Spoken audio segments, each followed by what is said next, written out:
Hello, Phalonians. I'm Lore Master Matt, And I'm Phelan John. and welcome to the Bellringers.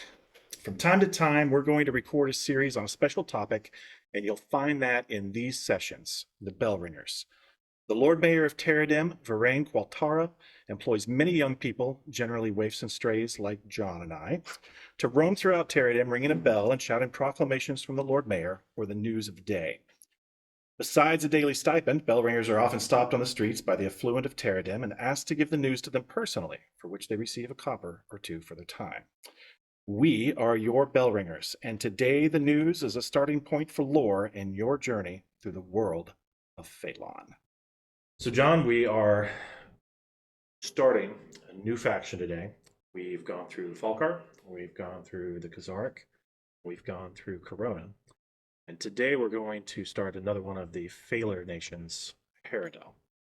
So they have a history that's similar to Falkar, but not quite the Okay. same, Yeah, right? And it true. the their history, of course, is going to dictate a lot of what comes after and a lot of the formation of their government. So let's start with their history and talk a little bit about that, and then we'll talk about their government. Okay. As you know, Matt, I do. Wait, what do I know? as you know, the story of Sartiel, the northern continent, and not necessarily the only northern continent on Phelan, but Hmm, that's subject for another yeah, time. it's The northern continent we know is in large part the story of the fault lines between three peoples. The Simker, there's more people, more ancestries there than that, but three, in terms of just sheer size, right. three large ones. Baylor's in the west, Simkers in the east, and the Challers coming up from the south. And so prior to Haradel forming as we know it today, those lands that they're on start as principally Phalar. The Kryjan invade, occupy the southern coast to a certain point, about as far north as Vassilar, Right. um, which is a county in Haradel, and the Moonshadow Mountains over in Falkar. And so that's the high water mark, right? So they push Erdegar back north, and they occupy a strip, of the southern continent. And then the Trazrites take that from them, and that's where we are in the, using the calendar that we use. Right, the Right. Phalar calendar, In the early Falkar. years of that calendar, so from when the Falkaran king is crowned and for the first couple hundred years after that, there is still um, there are still Trazerite influences where Thormanol is. That's changing Right. during that time. Right. And then, but that the area north of there, north of the mountains, The certainly, Barnol. is Erdegar, Right. right? And not all 18 tribes are there. Sure, sure. And we're gonna, Matt and I are talking today about the Haradellans. There's an article, The Origins of Haradel. It's on World Anvil. It is, yeah. Okay. It's a good in-depth look at the early years of the formation of Which we're not getting, for the Bellringers, it's not to go into the deep dive on that. So, but if you're looking for more of the meat of that story, that's where you'd find it. Right. And so they're failures by ancestry, Erdegar, by nationality, the tribes of the Erdegar. Many of them, but not all of them, are in that space between the Inner Sea and the Mountains of Peace and the Dorsan Ganar and the Bronze Mountains. And they stay that way, doing their Erdegar thing for the first couple hundred years of the Falkaran calendar after their crown. Right. But they will do something similar for different reasons, but do something similar and civilize, quote unquote, form a kingdom. Become more civilized. More civilized, yeah. 285, 285. right, on the Right. Falkaran calendar. So 285 years after the Falkaran king is crowned, a Haradellan king is crowned. Right.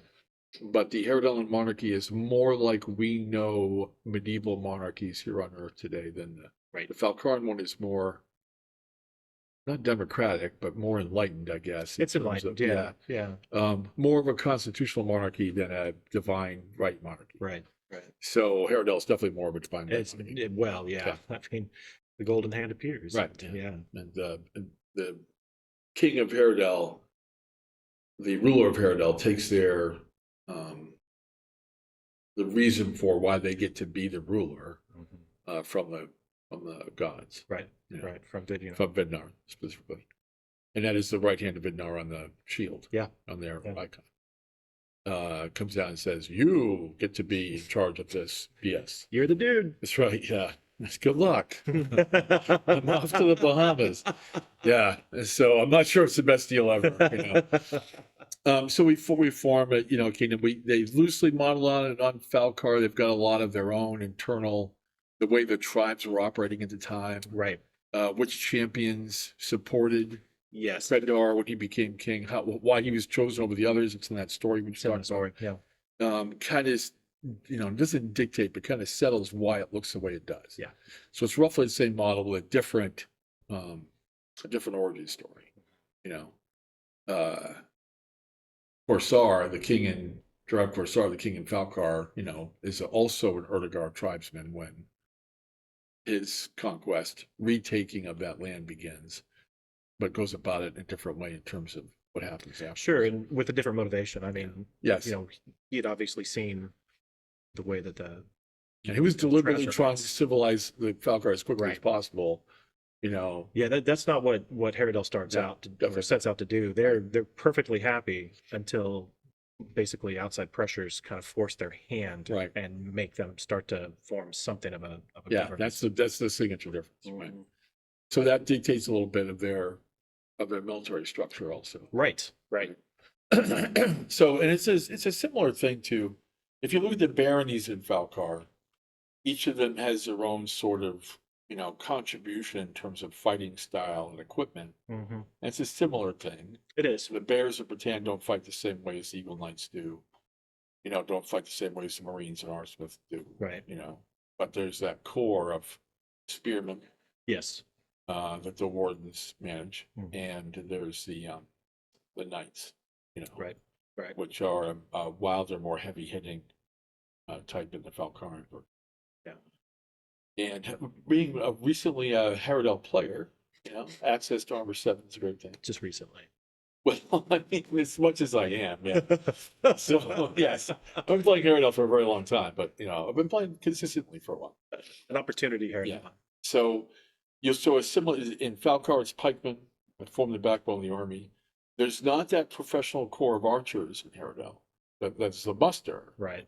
And they will hit things. Ask Ed. Right. You put enough of them in one place, and sooner or later. I just needed one run that farmhouse. You're not going to be the demon come around the corner. I swear to God. But like Matt just said, if you roll enough d6s, you get enough sixes. So, but they're not professional troops like the sheriff's levy. Right. Totally different capability there and cost. Right. To recruit. Right. So you have the muster. You get just big, massive troops. You can make a large army, larger than Falcar can make, but Haradel's hemmed in. Right? If you think about the way Haradel is from a geography standpoint, Falcar has just got the ocean out to the west. Right. The same Erdegar challenges to the north. Right. That the Haradelans have, and really, Falcar doesn't have another country south of it. It has more Haradel. Right. Haradel's got Corona to the south, Falcar to the west, Erdegar to the north, and Troyes off to the And so. But they're larger. They're physically larger in terms of land area. Yeah. I've been looking into their economy as part of the board game working on. So a larger economy, more of the certain kinds of exports, right? Which allows them to raise a larger force. Yes, because they have a higher population. Right. Grab the muster. You and you and you follow me. Yep. But the cities have that professional core of what we know as the militia spearmen, spear and shield, long spear and shield. And scale armor, leather, mixed leather armor, studded leather armor, so armor 4. And then the senior nobilities bring in the knights with them. Right. There is a not knightly cavalry component to the Haradellan army that we have not made a model for yet. We haven't. And